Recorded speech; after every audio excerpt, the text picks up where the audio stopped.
Hey everybody, welcome back again to the channel. We're gonna take a look at the Final Fantasy VII remake stuff because I unfortunately was out the week of this as well. So you're seeing this and you saw Xenoblade. So it's just a matter of I just didn't get a chance to get to a lot of stuff this last week. But yeah, I think some of this stuff I've been hearing buzz about, but I didn't get to watch it.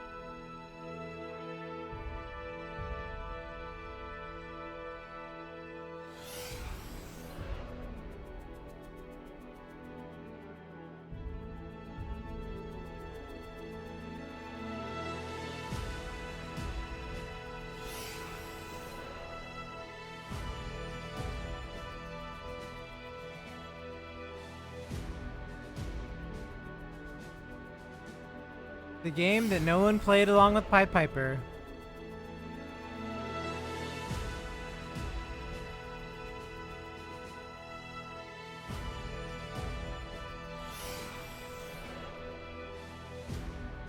I enjoyed Dirge's Cerberus. I enjoyed playing a Kate Sith Katoshi.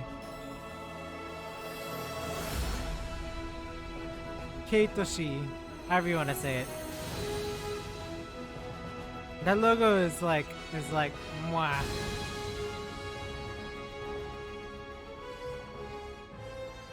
Yeah, I really like Dirge. I know a lot of people don't like the spin-offs, but I like Dirge. I liked Dirge. I mean, I still sort of do. Sort of does. Let us defy destiny together. We're gonna drop plate number 7.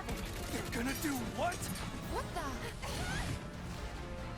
That reminds me, I need to cut Integrade for YouTube. That's my next project, is cutting Integrade. Because I do have that, I have my reactions and I played the whole thing on stream. I just never cut it. We deserve what's coming to it. Yeah, but I'm not your sister. Now, let the hunt begin. Oh, remember when we did that fight? I remember when we did that fight. That was pretty awesome. Weiss.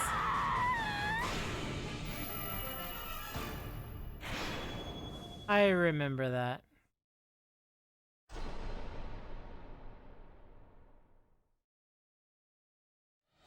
Oh, was that? Oh, okay. People have had it for a while then for Steam.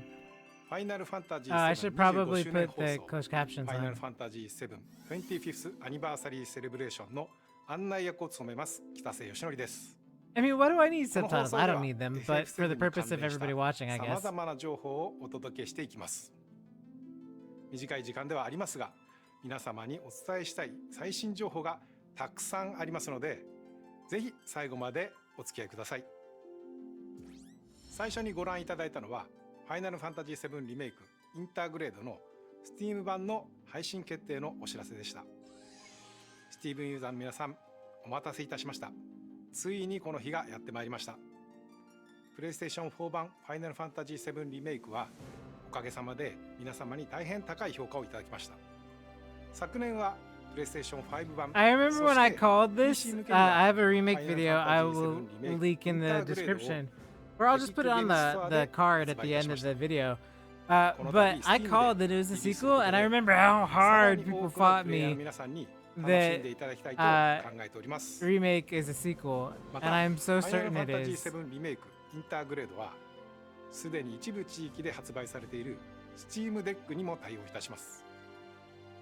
Steam デックなら場所を選ばず気軽に本作をお楽しみいただけます。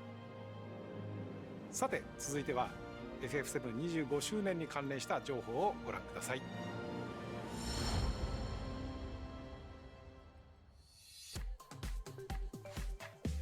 The music's always good. The music's always fire. So I would always be down to buy music.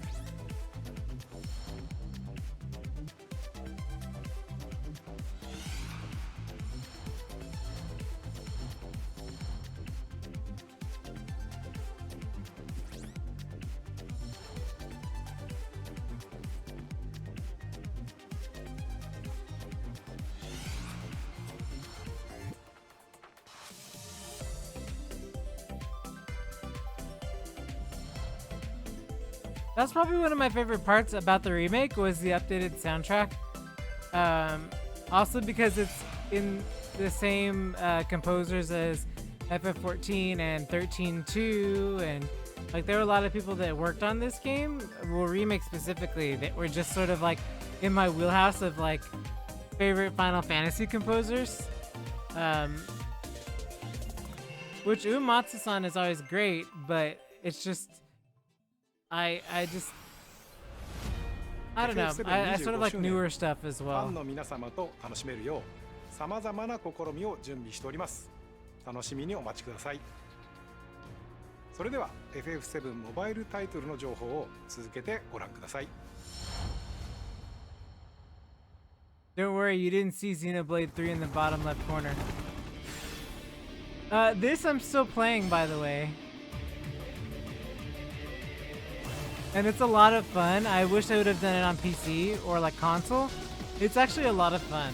I say that though, but I place first a lot. So I don't know.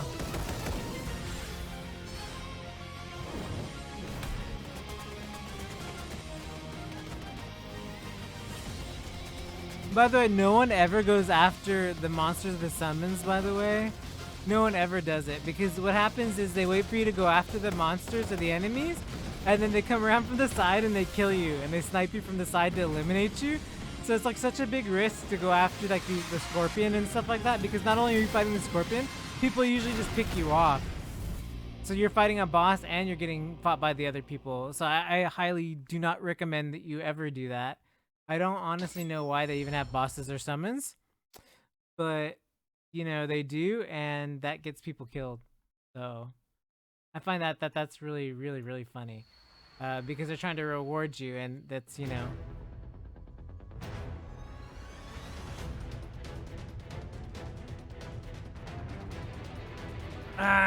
See this? This is so cool. This is something that is like closer to the original that I think people should be like hyped about.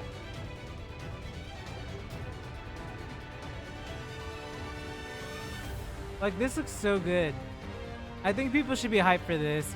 And I think should also be ported to a console like they did with that FF15 project that they did. This would be perfect on console as an alternative for people who want turn-based, it looks like. Versus the action. I think this is more for them.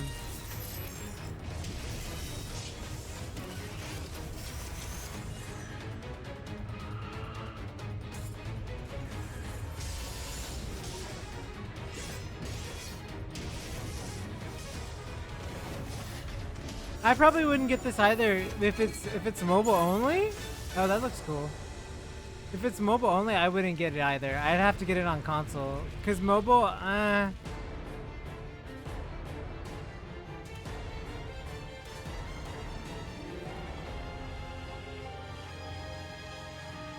lie. I'd probably stream it for you guys. I'd probably be the person in line to stream it. Because FF7 and FF13 both go hand in hand with like my favorite Final Fantasies. So like, I'm probably gonna end up getting it anyway.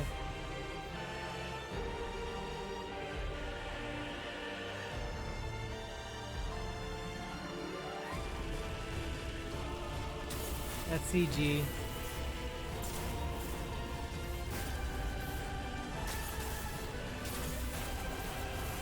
See, look at this. Look at the short hair. What? Yeah, story of young Sephiroth. I'll get in. I'll try my best to get in. 現在配信中のファイナルファンタジー7ザ・ファーストソルジャーの新情報とファイナルファンタジー First Soldier's alright. First Soldier's something that you just sort of play. I would never. It's a little.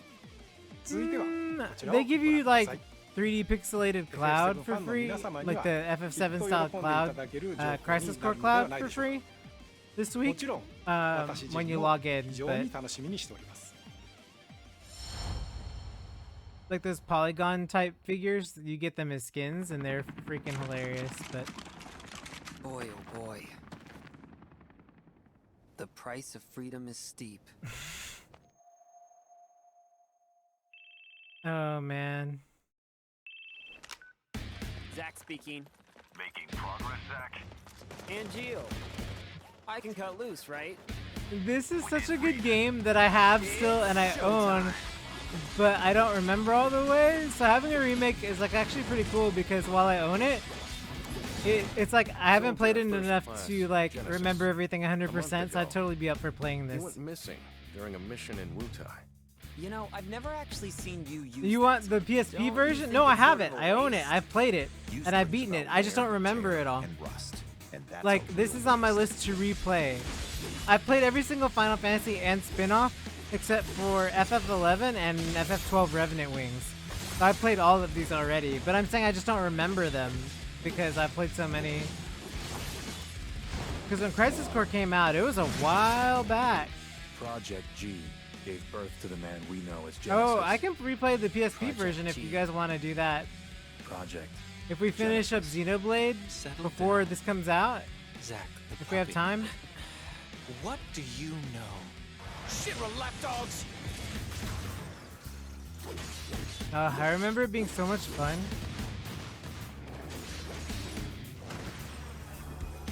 Modulating.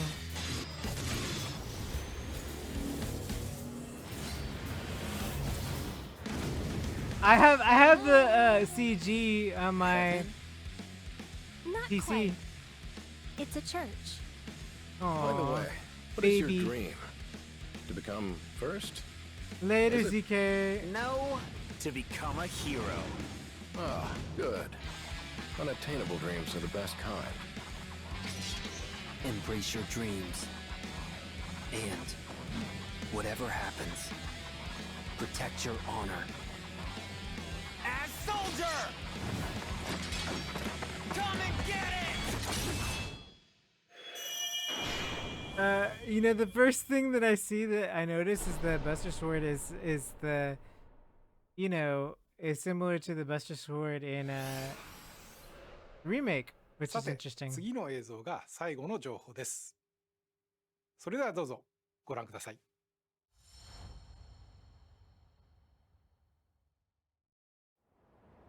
This I already know What because we've done, that's set I've in heard stone. people. The past is forever. But the future, even if it has been written, can be changed. Okay. Immediately, I want to point this out because I talked about this in that video that I keep mentioning that I'm gonna throw in the description.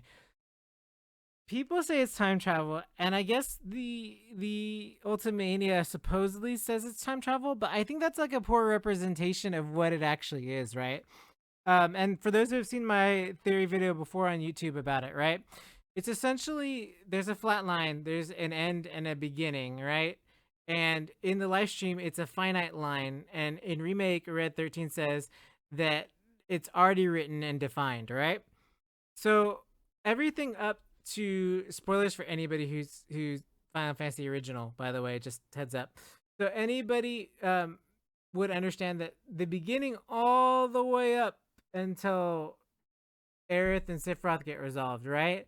In the original, that is the starting point to when all this happens because everything is written in stone, meaning everything up to that point had to happen to get to this point.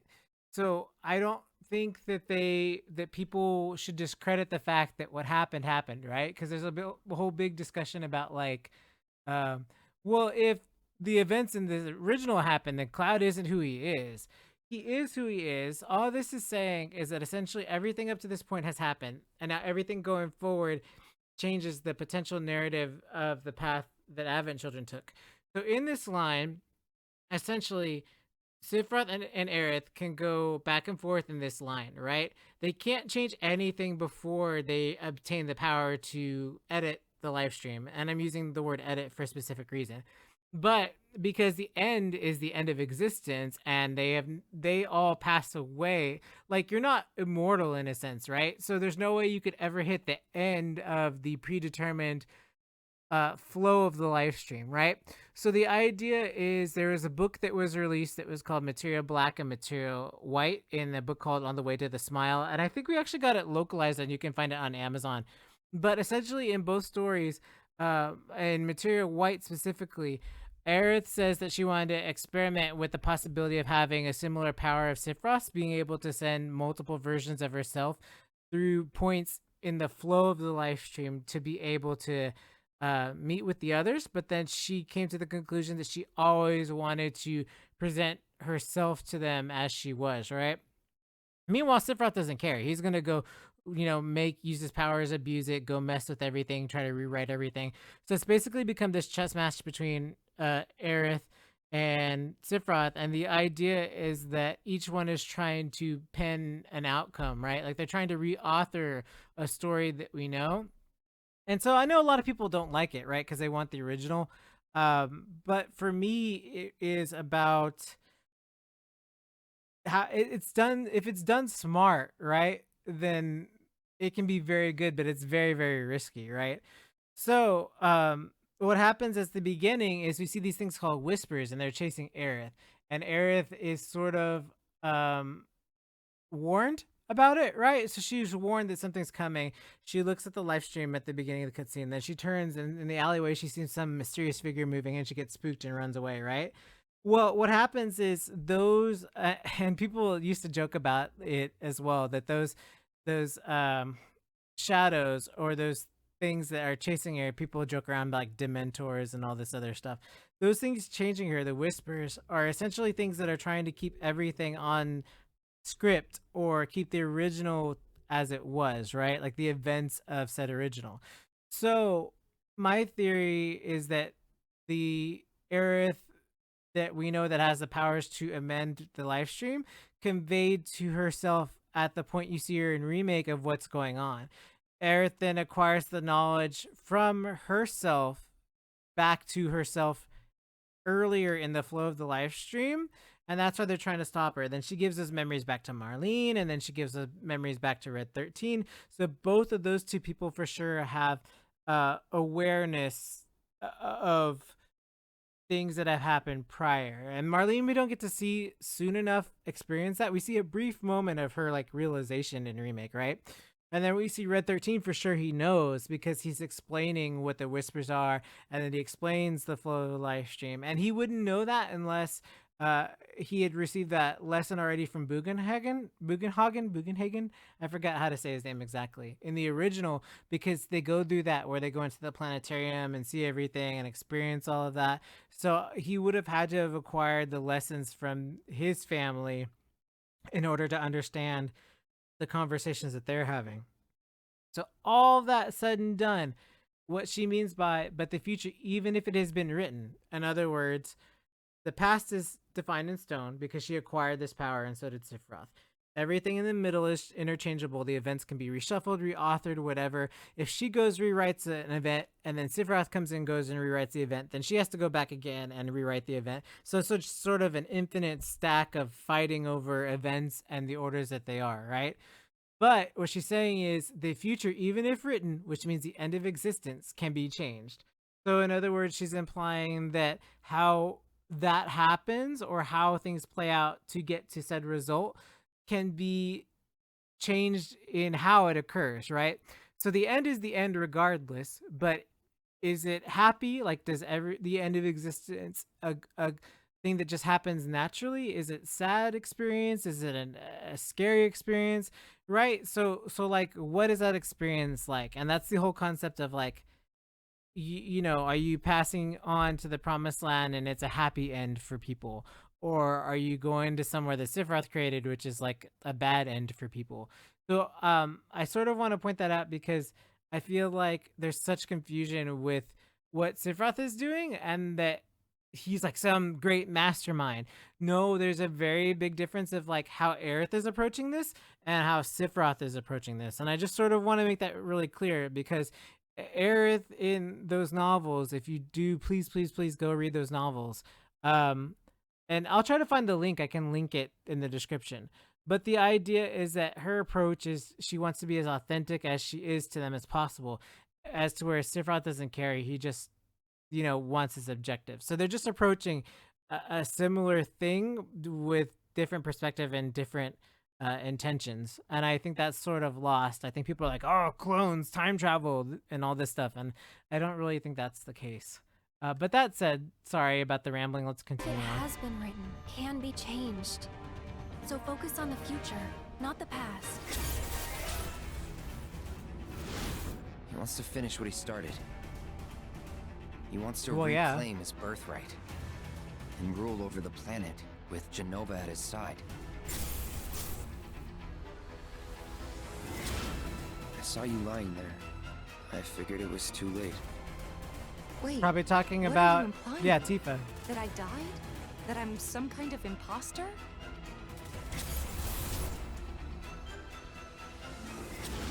You were here with me 5 years ago. Zack Where are probably you? the cloud, right? What happened to you? Yeah, he couldn't find him. I'm trying so hard to find you. Sorry. Feel like I failed you. That's so interesting.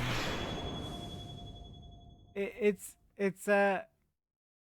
so this is something I also want to mention because people had fan theories a lot about the timeline thing, right? About like the stamp changed on the bag of chips at the end of remake. Okay, a change does not imply timeline, right? All you know is a change happened.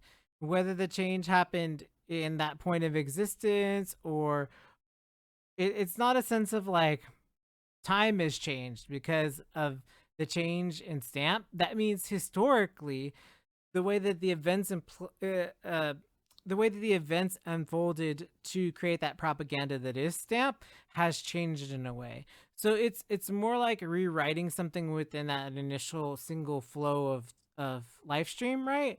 You're changing or authoring or rechanging something. You aren't necessarily saying, oh, because this is different, automatically it's some branch of time, Marvel, Universe, DC, whatever nonsense, right?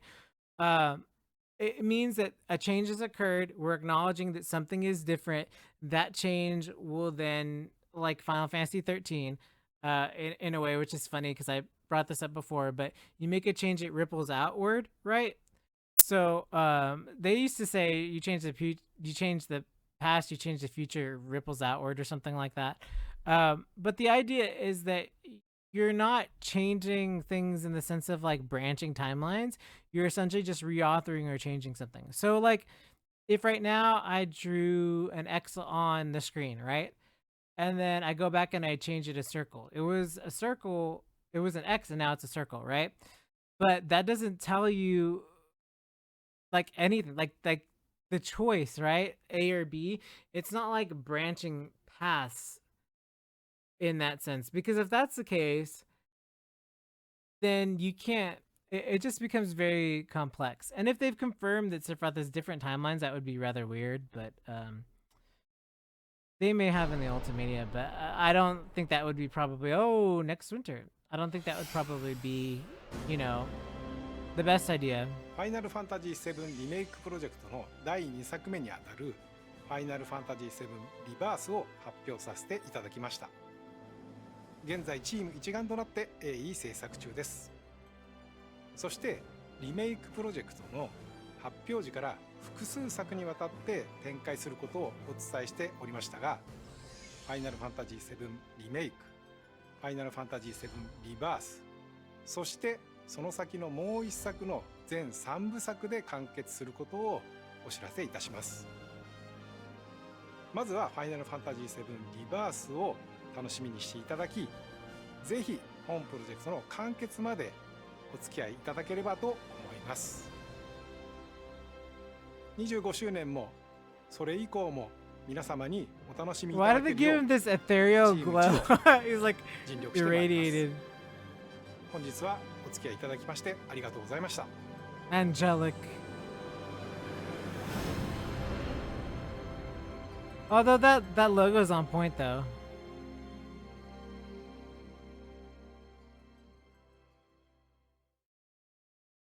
Yay, okay. Alrighty, thanks for everybody for hanging out with me really briefly. There's so much I have to catch up on, so super sorry I haven't been around. I'll make sure to get the Xenoblade 3 clips out. I'm gonna cut the Xenoblade Direct. I probably could have said more on Xenoblade, but it's just like it's very different because a Final Fantasy, I sort of know where they're going. Takahashi is a bit trickier with Xenoblade, right? Like my expectations and my theorizing just sort of goes all wild because I love to predict wild things, because usually if you're right about the wild things, it's super hilarious. But like if you're not so right about the more predictable things, if you're more tame in your predictions, usually that is not the prediction that's correct. So but with FF7 remake, I sort of in my mind have an idea of where they're going with it. As to where Xenoblade, um it's very hard because you don't have the same cast of characters. It's a different group, and it's more about like the world and how things merged and how places came to be. And remake is a very different approach because you have the same cast throughout all the games, while Xenoblade you do not. So Xenoblade is more like a different kind of puzzle, right? Like you're dealing with not only characters and world building and set pieces and all of that, uh as to where FF7 is just really you're just trying to figure out the story and the events, as to where the characters you pretty much know really well. So but that being said, thanks to everybody for joining me. I'm gonna go ahead and slice this together for YouTube. And then yeah, I'll get it caught up with everything. I need to update the Xenosaga Museum soon, so that's the next goal. So essentially I'm gonna finish all the sub clips for Xenoblade, put out the Xenoblade Direct reaction, put out the Final Fantasy VII Remake reaction, Rebirth, and Crisis Core and all of that we just watched. And then also I'm gonna put out Integrate. So I'm gonna focus on FF7 and Xenoblade mainly on the YouTube. So thank you so much for joining me. I appreciate it. Bye bye.